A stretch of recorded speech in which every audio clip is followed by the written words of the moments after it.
I woke this morning with intense messages coming through from spirit, and needed to take some personal time to process everything that was coming through to me. There was this awakening and understanding of this necessity of maintaining this consistent pattern of doing the work that I set out to do.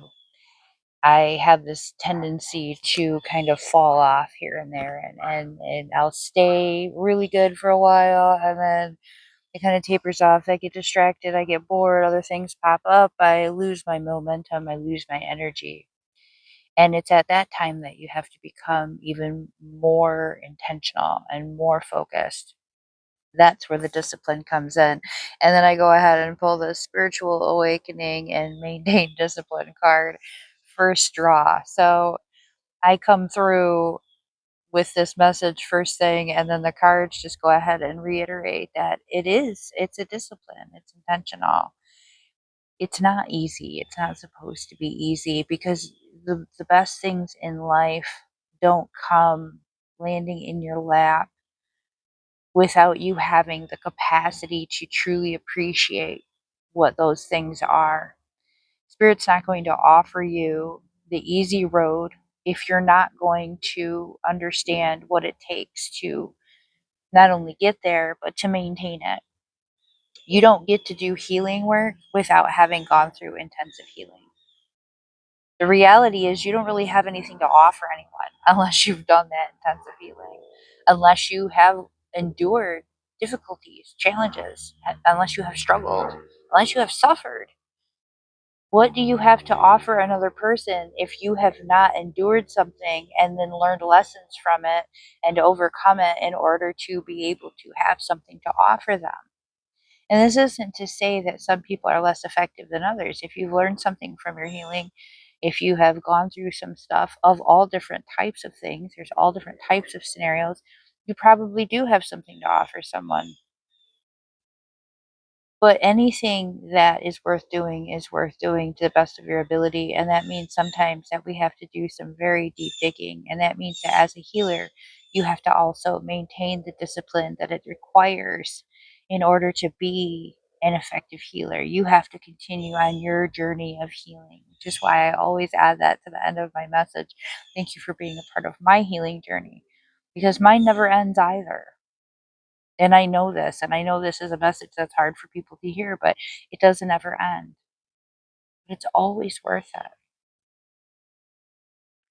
I don't pull from this deck often for my short collective readings because the messages are so intense that it's difficult to summarize. But I'm feeling here there is uh, still some journey to complete. There's still some steps in the process in order for you to accomplish your goals. But in the meantime, what you are supposed to be doing is spending some time focusing on the outcome, focusing on how you're going to decorate that space. Because it feels like there's so much space between you and that final outcome, it's easy to become overwhelmed and distracted and to try to fill it with superficial things. Just because you can buy things on sale and on clearance doesn't mean that they fit there, right? You can go and spend, um, you know, you can pull something out of the trash for free, and you can put it in your space. But does it belong there? Is that what you were intending on? Is that what you wanted for your space? Or did you want to wait a little bit longer and fill it with the things that match, fill it with the things that go along with what it is that you're trying to accomplish, that fit the vibe, that fit the energy, that have the right aesthetic? There is a sense of patience here. And with this maiden, there is a sense of newness and innocence. We're all experiencing life for the very first time. Even though we may have been here before in other lifetimes, this is our first time in this body, in this experience, in this lifetime. And so there's a tremendous amount of learning to be done. It's not something that just easily comes quickly to us, and we recognize that we know all the answers. We don't. We have a lot to learn. And as we're learning and as we're growing, we're developing, we're starting to understand exactly what it is that we're looking to do.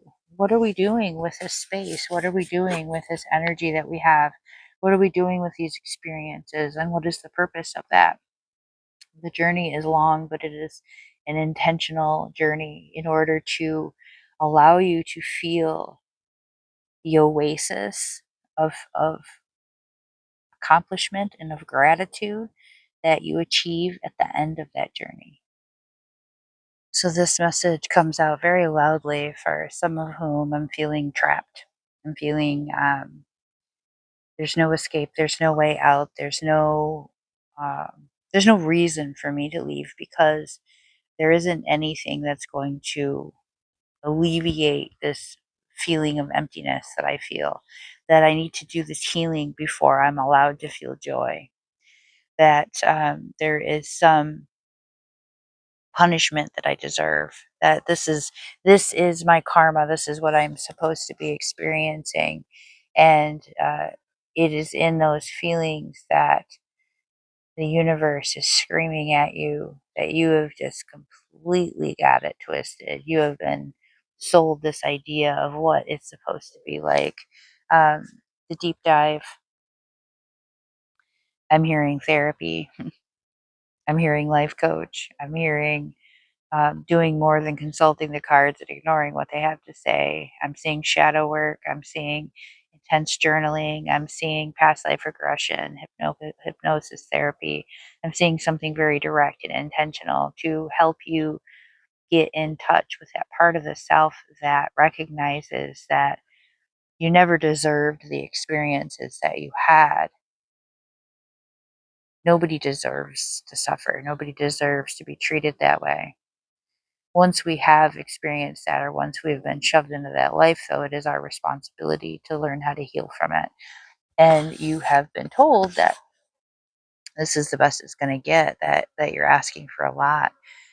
So you're not recognizing your worth and your value as an independent person, as a person who has the type of life.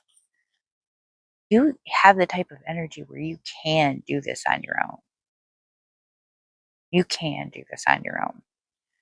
In fact, you're probably better off doing this on your own than wasting your time with somebody who's never going to appreciate what it is that you offer into this world. And this isn't necessarily being in a loving relationship with someone that doesn't appreciate you. I'm talking about in some cases, this is your family. This is your family that's like, this is what it's like. This is family. But you are actually the scapegoat in these situations. You're the person that's taking the brunt of it.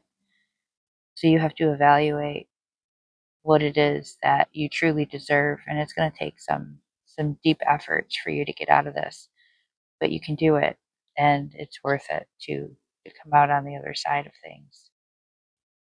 So with that, many blessings to you.